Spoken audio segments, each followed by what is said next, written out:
3BC. Hey, everybody. Welcome to another episode of 3BC. That's Three Black Chicks. I'm your girl, Joy, your host with the utmostest, or hostess with the utmostest.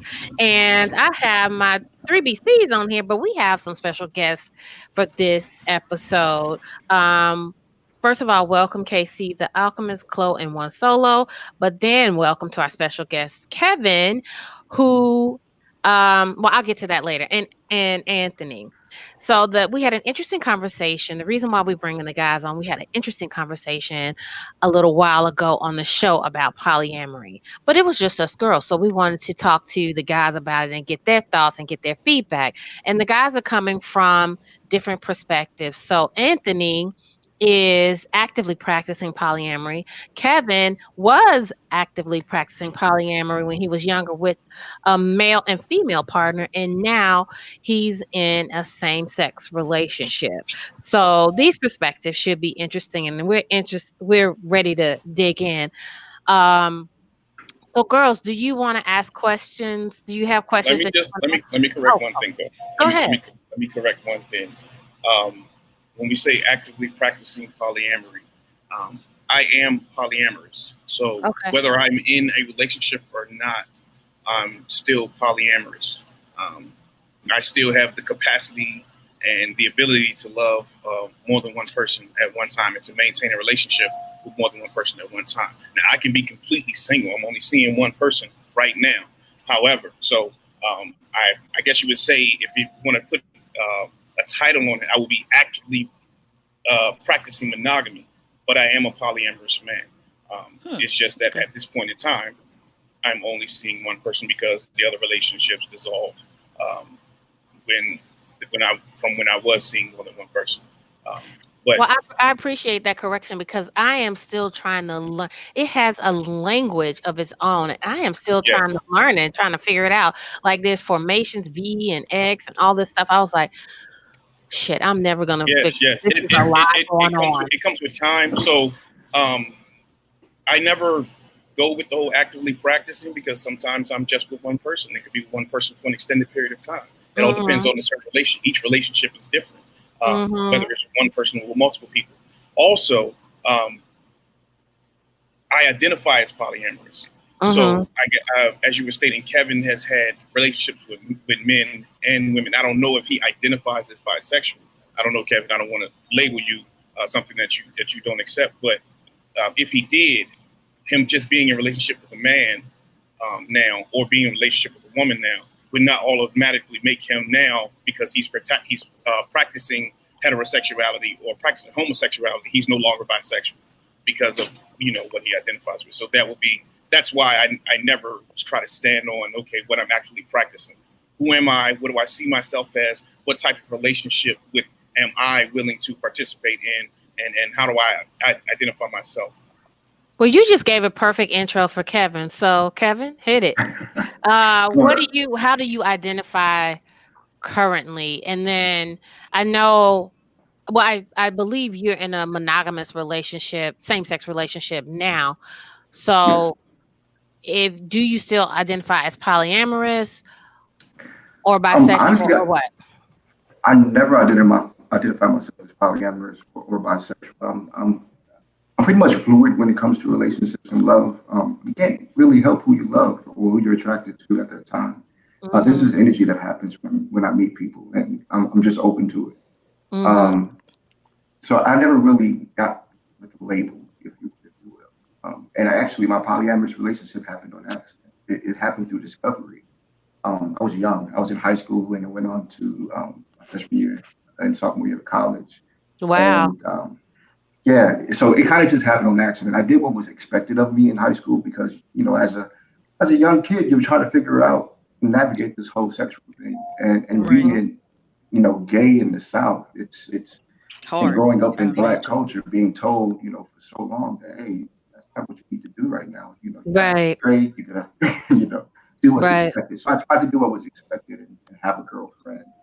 Um, that didn't work out very well because I had an attraction to a young man, and we became really good friends. And my girlfriend actually knew. that there was a connection because we all spent a lot of time together. We were all friends. Mm-hmm. We all spent a lot of time together, and I don't care what anybody says. People can pick up on vibes, and they know, Sure. okay, yeah, something's going down. Something's going down. So she Sure. knew. It was kind of unspoken for a while. My boyfriend at the time, he knew what was going on. We were both living a life secretly, dating each other. Trying to keep He from was our cool friends with your from. girlfriend, though? He was cool with you having a girlfriend? Uh, I think yes, because he had to do the same thing. He had to put up the facade, so that we wouldn't get judged. And then there came a point where we were like, you know what, fuck it. You know what? They know. And surprisingly, no one gave us any grief about it. People Mm. knew that, us three were together, and Hmm. no one gave us any grief about it. And imagine that in high school in the late 90s I and early cannot 2000s, imagine that in my high school at all. At all. No. Yeah. We At all went to all. the same Because high we school, all went to the same actually. high school. Yeah, I cannot imagine that Not imagine it. And at maybe all. because we were further in the early 90s, early 90s, maybe that's the difference. I mean, you're saying you were yeah. late 90s? Hmm. Okay. Yeah. And so how did you, and you said, so you kind of fell into a polyamorous relationship. How did your girlfriend at the time and now boyfriend, who's no longer secret, feel about each other? It was crazy. We were in many activities, extracurricular activities together after school. So we were on parliamentary procedure team for Health Occupation Students of America uh, together. So we spent a lot of time together. I could tell that there was some tension. There Mm-hmm. were moments where they both were vying for my attention. There was slight jealousy at the beginning, and then it kind of just broke towards the end of it because of that jealousy. But Uh, we didn't understand what we were doing at the time. We just knew what we felt. mm, that Which is so honestly is pretty interesting. unbelievable and mature, Yeah, it's even at that mature. age, to have that kind of forethought to say, I know what I feel. This is what Yeah, I feel. I'm going to try it. I don't know if it's going to work or not. I don't know what to call it, but I want to find out. I mean, that's it Right. is super unbelievable mature. forethought and maturity It within itself. is. So, Yeah. And It very is. compassionate Anthony, too. I'm curious to know about your journey, right? Just when getting to the place, like Kevin was clear about, like at some point I just was like, society expects A, fuck that, I'm doing B. At what point was, for you, was it like, I know everybody expected me go to school, get a job, meet a perfect girl, get married, have 4 kids, white picket fence, and at some point you're just like, I don't know. And it might be two of them, or it might be she might have two guys, right? Like, at what point did you just say, this might look different for me? I got my heart broken when I was about 20, 21 years old. So um, it's a funny story. Got my heart broken. So I was like, okay, somebody messed with my girlfriend. I'm only going to date women who have men. I'm only going to date, I like it. people who have Okay. significant others. So I met a beautiful woman. She was a little older than me. I was about 21. She was 27. She was married. And we were dating. And she sat me down one day and she said, we can't go any further until you meet my husband. And I was like, excuse me, I'm your side piece. I'm, supposed to do this. You don't know. Ultimately, what ended up happening was him and I ended up meeting at a bowling alley to play pool and talk. We played pool, we talked, and we ended up becoming friends. Becoming friends. We ended up spending too much time in the bowling alley. Went off, was flirting with women and all this stuff together, kind of like end up having a bromance before that was even a term. And to the point where she had lost contact with us and got nervous. She was trying to reach both of us because we started bowling and didn't have our cell phones on and put them with our shoes. Him and I shook. He went home. We told her about it, and then our relationship progressed. I was seeing multiple women at the time, but I wasn't in a relationship with anybody.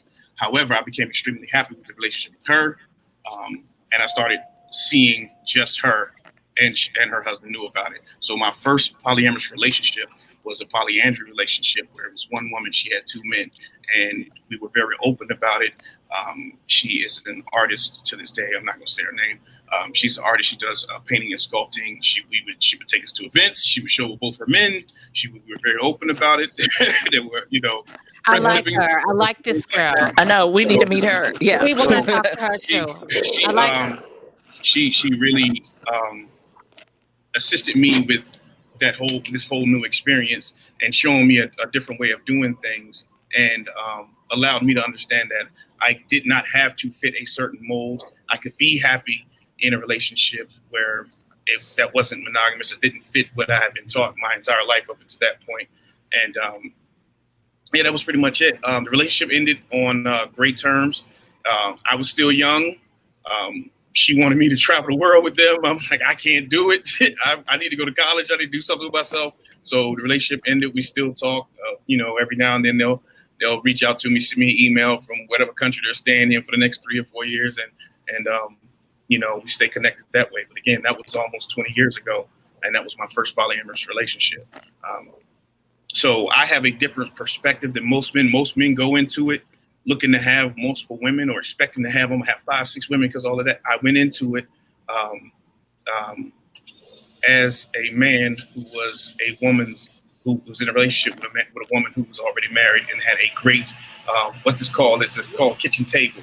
So you were talking about the term before. That's kitchen table. When we all know each other, we all communicate. I am complete. Him and I are both extremely heterosexual. So there was no interaction between him and I. However, we were really, really close. We were friends. We hung out together. We did things with and for her together. So I love that. I love it. It showed me a totally different way to have a happy relationship. And I remember her telling me after we were together about a year, she was like, she could be extremely happy in a monogamous relationship with either one of us. She could be extremely happy, but she's even more happy that she found both of us and she could have a relationship with both of us and be even more happy than she would be if she didn't know that she could do such. So would you still be okay with a woman that has multiple partners, male or female partners? You're still okay with that? Yes. What about you, Kevin? Oh, I'm sorry. I wanted to. Yeah, that was my question too. Yeah. What about you, Kevin?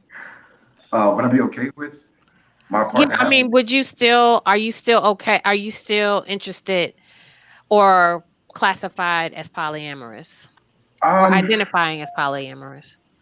I'm open to it, but I think it's more so a case by case type of deal. Exactly. I got the openness vibe when I first met you. I was like, we might have to fight, but I'm gonna let you in this one. Me and my friend met him at the same time. I was like, I think Kevin is saying he likes what likes him. And if it feels good, he's gonna go with it. If it's good for Kevin, he's gonna go with it. He likes what likes him. If the relationship is good for him, it's empowering, it's making him feel good, that's what he's gonna go with. Absolutely. But you know what? The key thing though is as long as that transparency and that open communication is there, you have to have that conversation with your partner. And my current partner knows that my past relationships and but that's considering that it's pretty new right now. That's not the first thing that comes to mind when I'm thinking about our relationship currently. Is that okay? I'm wanting to lead to something polyamorous. Not necessarily right now. I'm enjoying being with him right now. And if you go into the relationship trying to force that on somebody, it's going to fail. It's going to be a horrible situation. It's going to be horrible. It's going to crash and burn. I guarantee. One thing I'd like to say from the guys. Yeah, one thing I'd like to say quickly about both of you guys is, to me, it appears that you have to know yourself first before you get into this, or at least be willing to explore who you are. I mean, Anthony was saying he was in a different place in his life when this began for him. Well, both of you were, but one thing I've noticed is both of you were at a place of, even if I don't know everything about myself, I'm willing to be open to learn more about myself and learn what it is I want and who I want to be. The most important thing in polyamory is honesty. Mm-hmm. It's honesty. Mm-hmm. Now, You have to first be honest with yourself before you can be Yourself. honest with Yourself. anyone else. You have Mm-hmm. to be And isn't that in yourself and any tell yourself relationship? the truth. I No, imagine it's so. different, Monica. But first, not just polyamory, but I'm saying you have to be honest with yourself for anything, or no relationship is really going to work, though, is it? But I I don't think know. it's probably two But I times as much in understand a what you're saying polyamorous here. Yeah. relationship because you're involving like multiple Other characters. So I people. think it's two times as honest and transparent I in a get what you're polyamorous saying. situation. Right. I would say that I mean, from the outside looking in, I'm not, you know, I would say Right. that. So would you guys agree with that? Yes. Absolutely. Um, One solo. Any closing thoughts? Because you are the high priestess of Resident polyamory in the polyamorous, group. ethical So what you non-monogamist got? among us. Yeah, no. The rest of us are I just figuring it out. appreciate. I just appreciate the honesty and the transparency, babe, because it's just really hard to break out of the stereotypes and the expectations of who we can be to get to our best lives, and especially just hearing it from men, right? And that men are comfortable with their partners, because that's always the dynamic. People are like, I can't believe you meet men who willing to like share you. I'm like, but they not sharing me. Shit, they don't. Nobody owns me, so there's nothing to Right. share. That's right.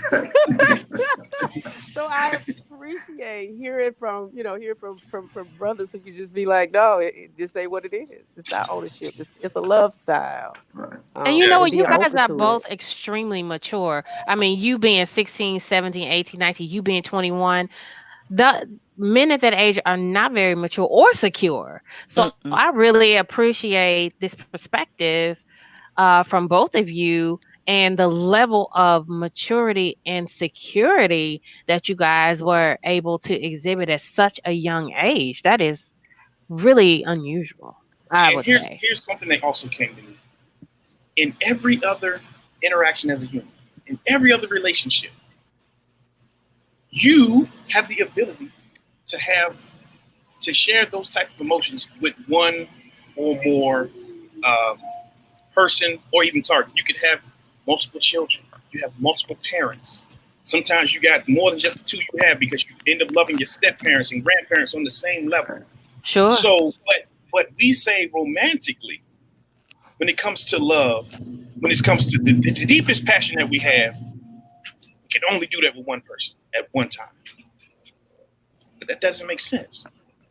It doesn't make sense. How can I share these type of emotions? I can share every emotion with multiple people at multiple times, except my romantic emotions. It just doesn't make sense. Once you get past that, once you get past the stigma of what's comfortable for everyone else, because I'm telling you, once you're experiencing it, it's going to become comfortable for you because you get to open up and be yourself. But Right. once you're comfortable, it's everyone else looking. But once you no Right. longer care, it's like, hey, you keep looking because it looks good. You get past that part, but that's it's all a part of human interaction. Well, you You have guys, multiple friends. You got multiple parents. You have multiple children. Some people have multiple dogs. Some people love their dogs more than anything, and they have 4 or 5 of them. The cat lady, That is the so cat lady true. has Because I 5 love my hundred. dog. That's Yes. so true. That's very Yes. true. Well, guys, I want to thank you for joining us, and particularly you, Anthony. Mm-hmm. If you guys don't know, if you heard any background noise, Anthony is joining us from the road. So he stopped at a rest stop to jump on the call and jump on the Yeah, show with us. So thank you to yeah, Kevin and Anthony for joining us, and of course, thank you to my home girls. yeah. Because I have to go. My brother's right on my shoulder, like ready for Like, me to come leave. on, bruh. Yeah. We letting him go. We're letting him go. But All thank right. you to my girls, one solo, Chloe, Casey, the Alchemist. Thank you, everybody. You're listening to 3BC. We'll be right back. We have one more guest to talk about polyamory. 3BC.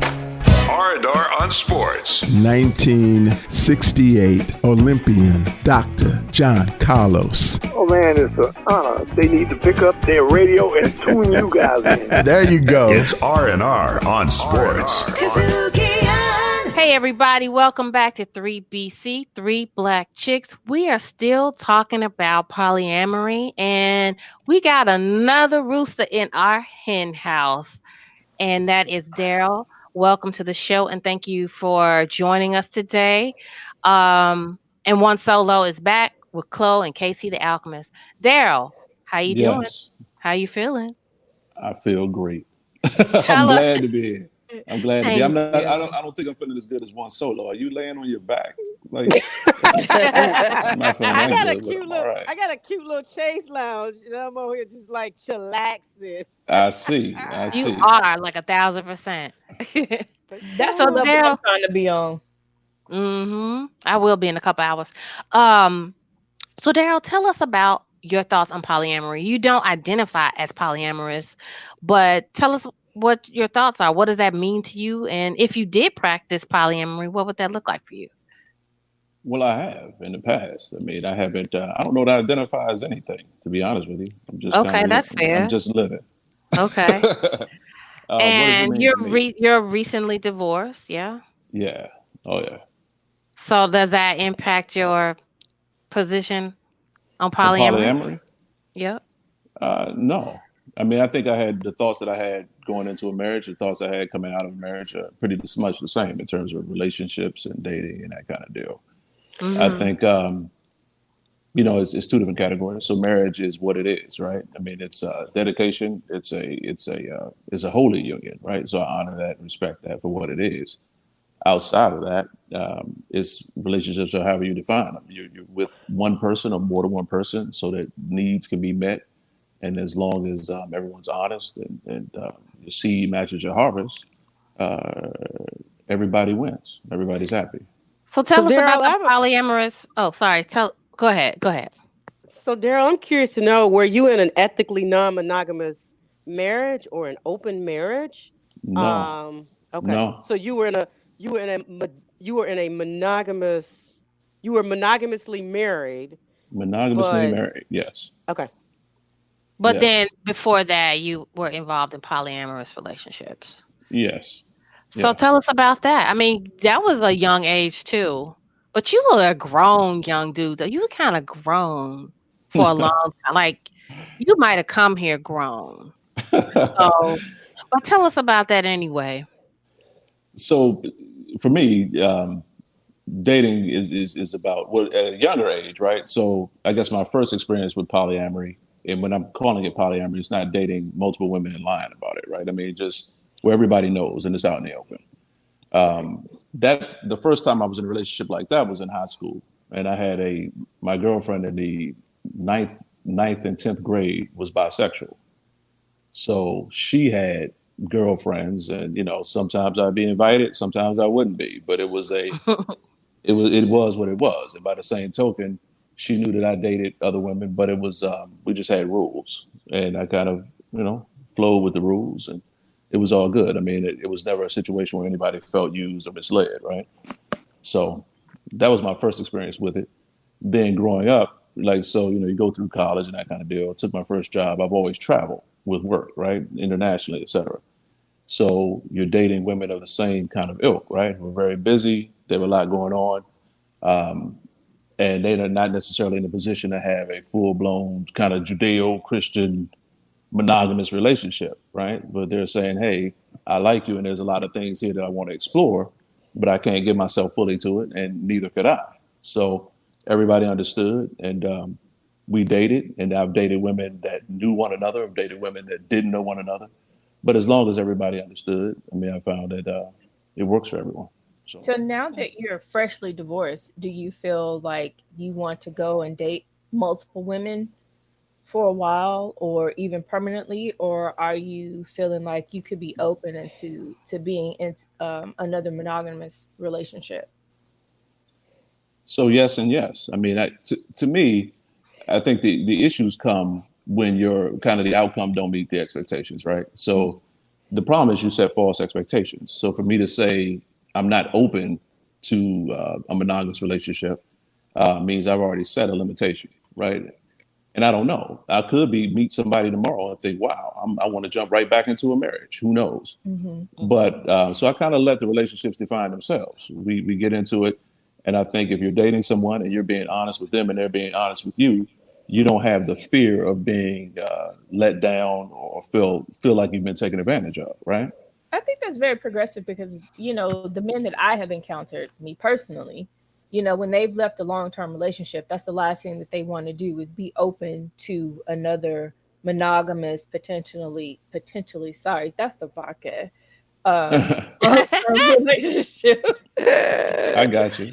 Vodka sponsor coming soon. Yeah, and I hear that. I mean, and I don't understand that. I mean, at the end of the day, everybody is different. So my wife, I knew her background. We had a shared set of experiences. We had our daughter was born. I mean, the relationship pivoted again. So there was a lot of things, both internal to the relationship and external to the relationship, that helped define how we interacted with one another.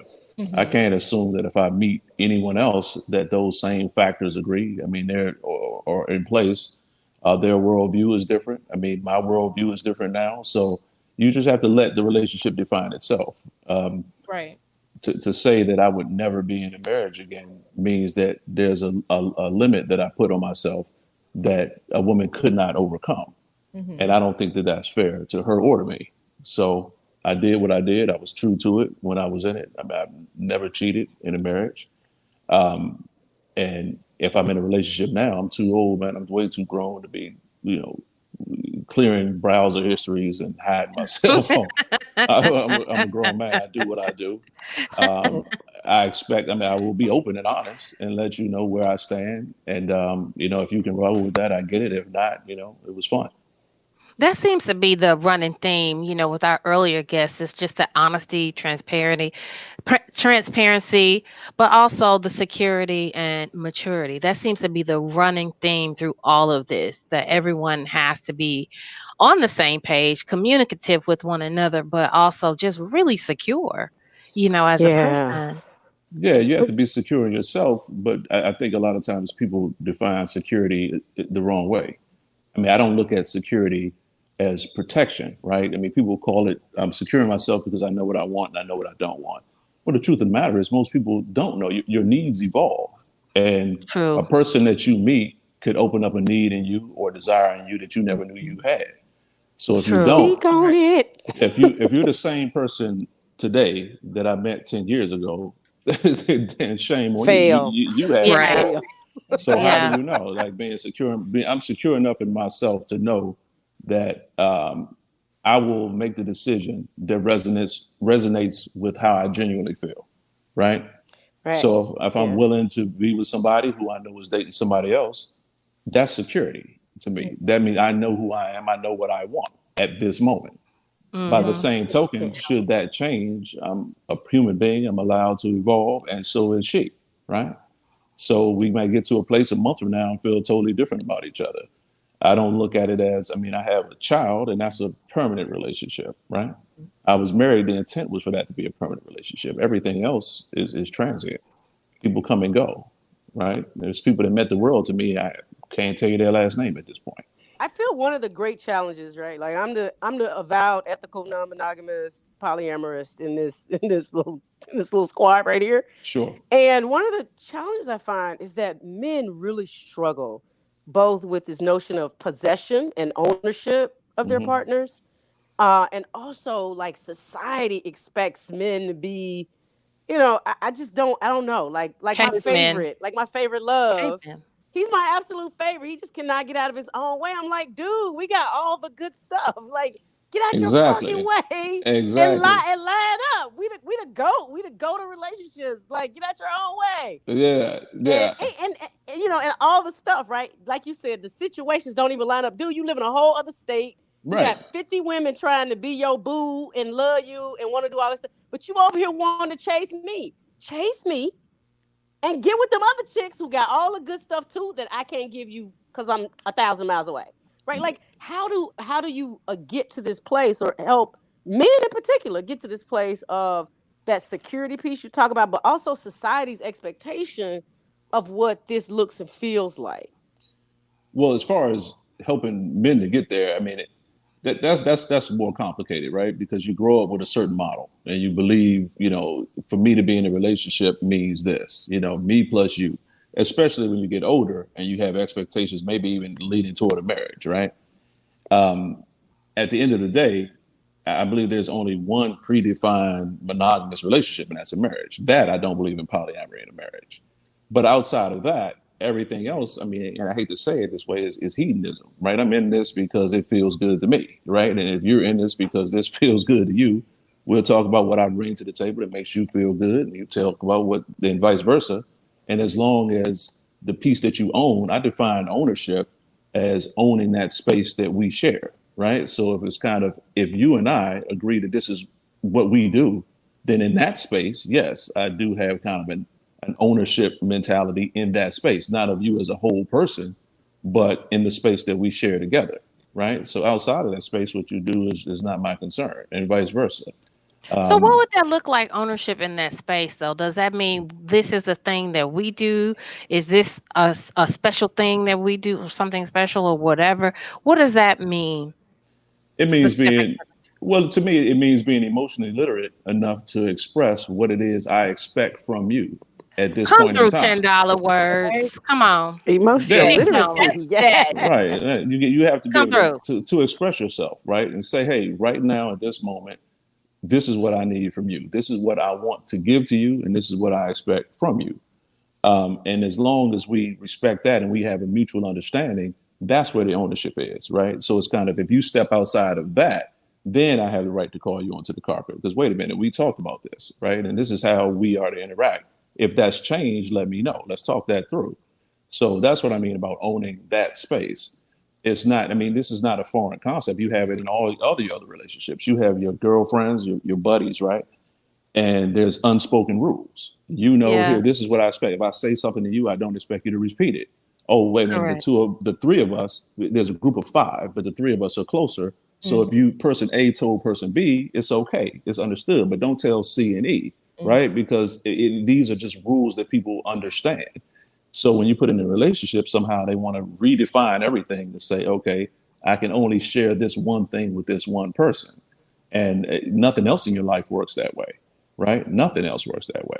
Just maybe your innermost circle relationships where there are these kind of unbreakable bonds that are predefined, you know, mother to child, father to child, your sibling relationships, parent relationships, that kind of thing.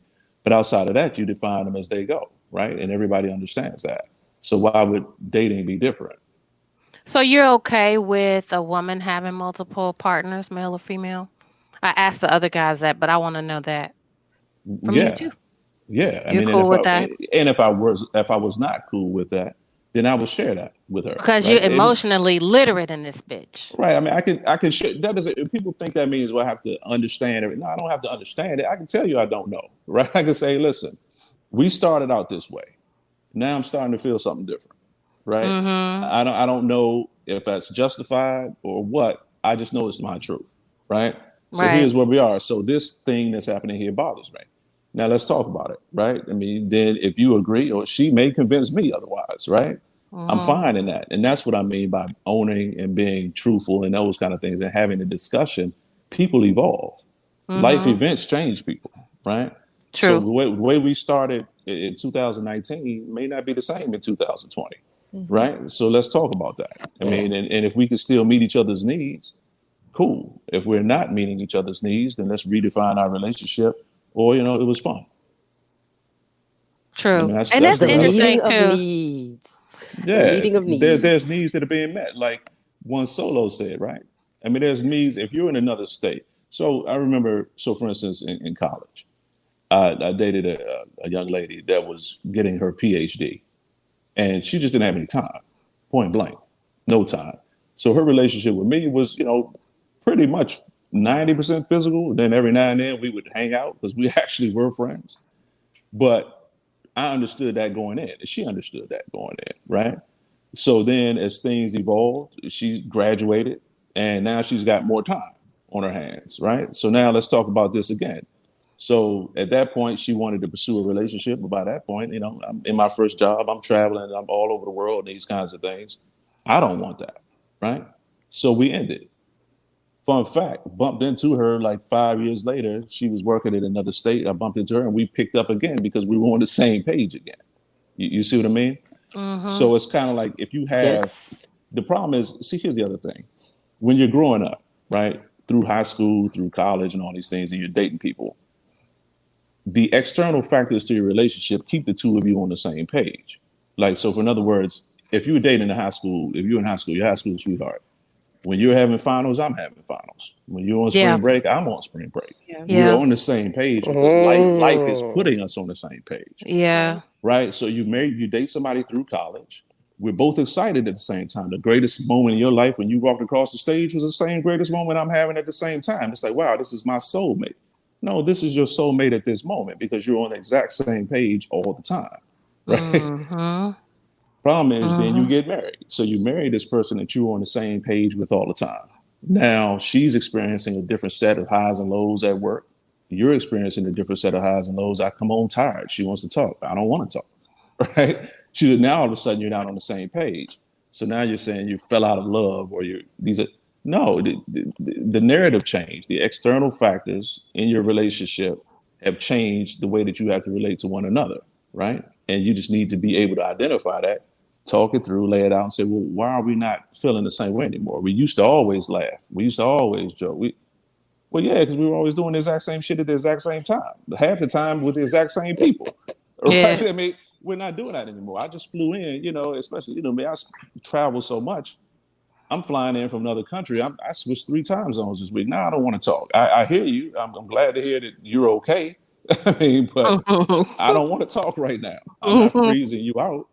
I'm sleepy. You know what I mean? For real, we just need to understand. I feel you on that one. Yeah, that's right. real. Why am I getting voicemail? Because I didn't answer the phone because I was tired. Now I'm not going to, I guess I hate that you keep using the same word, but I'm emotionally literate enough to say, hey, listen, I understand where I was and my feelings haven't changed. My circumstances have.